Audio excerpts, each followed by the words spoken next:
廣東人開啟喺醒神嘅一日，一定係靠呢條腸粉啦。廣東人嘅豪華套餐嚟啊，用半張㗎咋？8點半鐘起床，一起床個腦入邊打開我嘅一定係一條腸粉。今日就帶大家去一間金沙洲嘅獅竇 ，Let's go！呢啲咪街坊店咯，睇睇個菜牌先。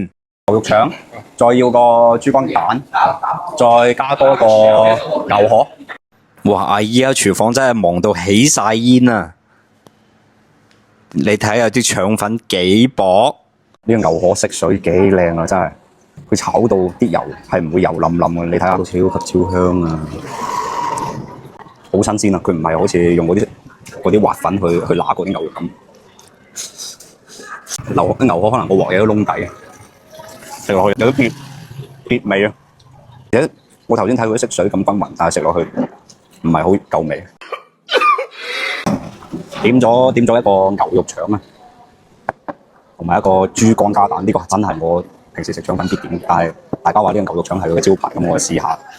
嗱，你嚟食先啦。腸粉咧一上嚟之後咧，佢腸粉皮咧超級嗰啲稠皮腸粉啊，而且薄到好透。啲牛肉一睇上去真係好滑好滑。個豉油甜甜地就係我最愛嘅嗰一款啦。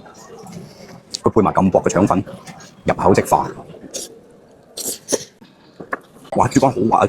珠江超級滑，而且好新鮮啊！一入口食完之後，嗰種回甘味啷住。我食得出呢個珠江咧，俾啲白胡椒咧，好似揦過咁。可能係攞嚟辟腥。